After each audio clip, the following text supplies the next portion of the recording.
Hi, my name's Katie, and today I'm going to go over content from chapter 13 and 14 of our organizational behavior textbook, which was all about leadership.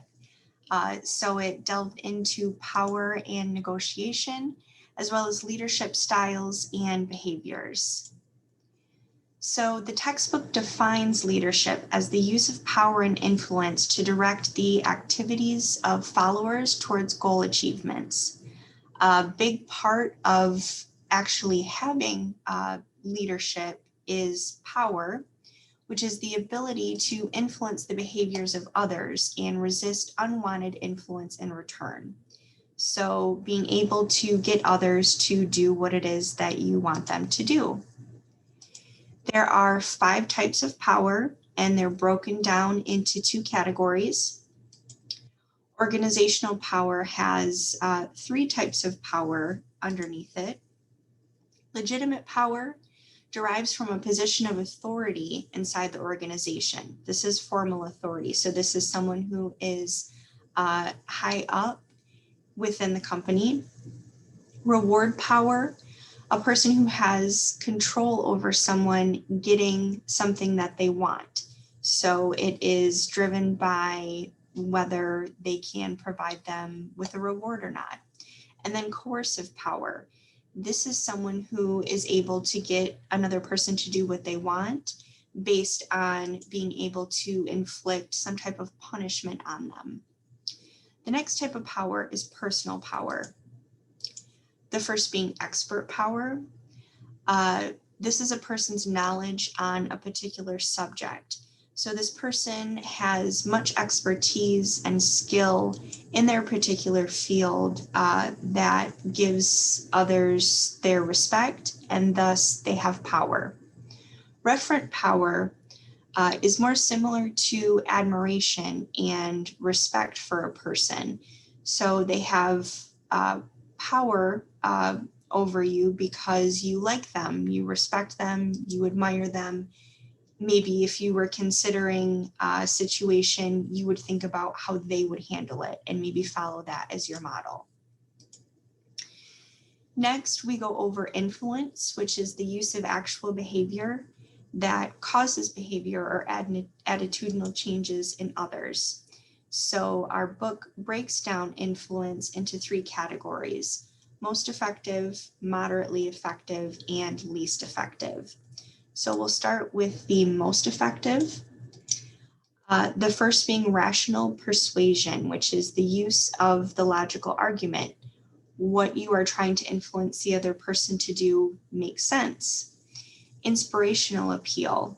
You're going to look at that specific individual's values and ideals and make your case towards those. Consultation is where you're having the person you're trying to influence participate in the decision making, so they feel like they are an active member.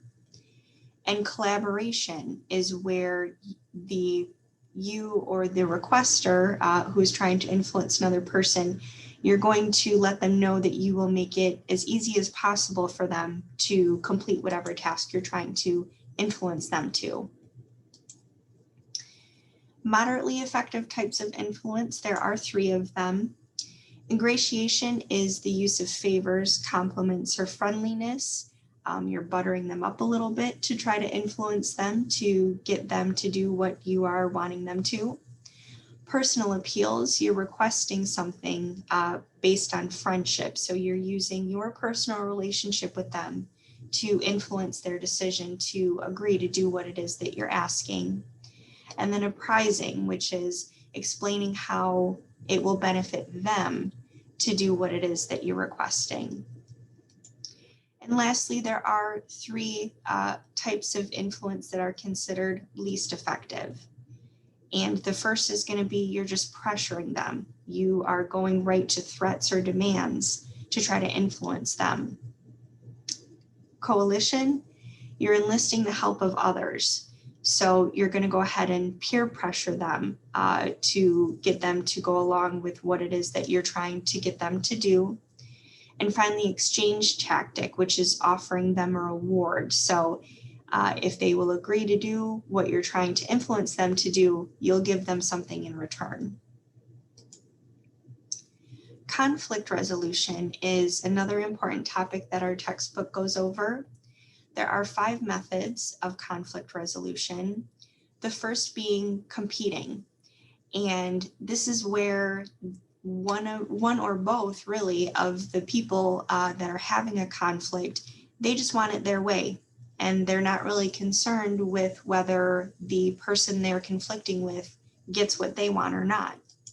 Avoiding is attempting to stay away from conflict altogether. So you're uncomfortable with conflict, or you don't want to deal with this issue right now, but this is really never going to get anything resolved because you're avoiding it altogether.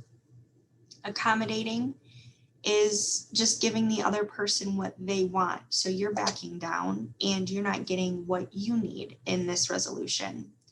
Collaboration is the 2 people in the conflict coming together to figure out what is the best outcome for the conflict that we're in at this time. And then compromise is the give and take. So you might agree to take something that you don't really want or do something that you don't really want to do, as long as the other person is going to do the same, and then you'll each get a little bit something that you do want in the end. So then next, that brings us to negotiation, which is the process in which 2 individuals are trying to come to an agreement about each of their sides, their preferences that they have in the situation. Distributive bargaining is a win-lose. One person is going to get what they want, and the other is not really going to feel like they've walked away with what they wanted or needed from that negotiation. Integrative bargaining is where both parties are going to feel like they're leaving this negotiation as some sort of a win-win. So they've both gotten at least something that is bringing them satisfaction with the negotiation. There are 3 stages of negotiation. The first being the exchanging of information. So this is the start of our negotiation here. This is my case and this is what I'm looking for. And then the other person shares the same. So they're putting their cards on the table. They're starting the discussion. Bargaining is where each party is going to get something that they want. So they're exchanging, going back and forth, maybe giving each other their bottom line of what they want or need out of this negotiation. Finally, closing in commitment.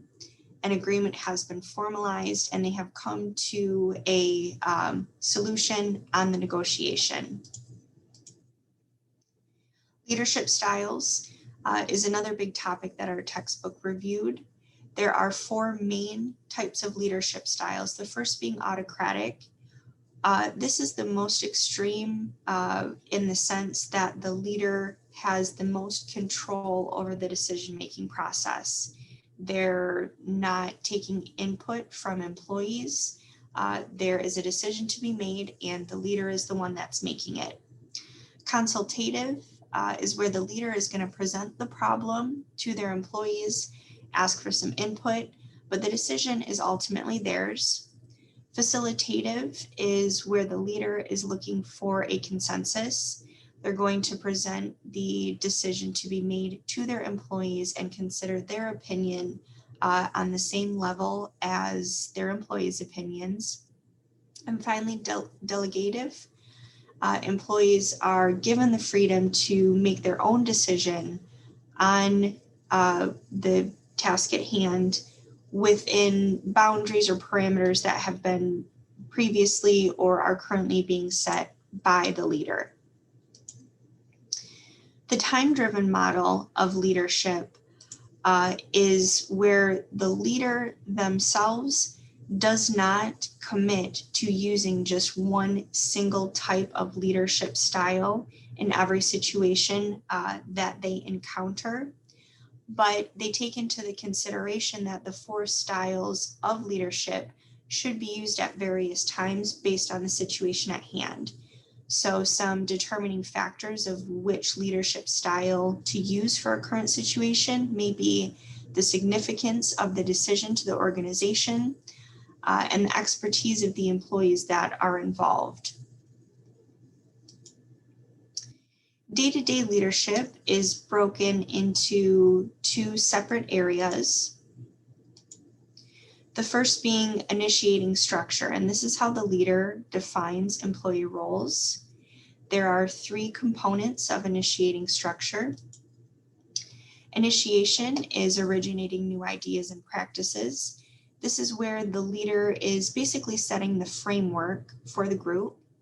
Organization is where the leader is structuring work and coordinating tasks of the employees. And production is setting goals and providing incentives for the employees and the group as a whole. Next is consideration, and this is how the leader builds relationships and interacts with their employees. So there's 5 components here. The first being membership, how the leader mixes and connects with their employees. Integration is where the leader is taking on setting the tone of the atmosphere and trying to make it pleasant for themselves as well as their employees. Communication is the exchanging of information, the leader providing information to their employees as well as seeking specific information back from the employees. Recognition is how the leader is sharing their approval or disapproval of the employee's actions, so feedback. And representation is how the leader acts on behalf of the group. So how they are representing and advocating for themselves and their employees within the business or organization. Transformational leadership is viewed as the motivational approach to leadership, and it is believed to have strong effects. It has a positive link with employee performance, as well as developing within the employees strong organizational dedication. So a leader who employs transformational leadership will develop and maintain dedication within their employees. In conclusion, strong leadership is a combination of a number of key intrapersonal and interpersonal skills and characteristics. Leaders will use their various types of power, influence, negotiation and conflict resolution strategies, political skill, and the 4 leadership styles to effectively lead their team. One of the most crucial skills a leader can have is knowing how and when to use each of these methods to obtain their optimal outcome. Thank you for watching.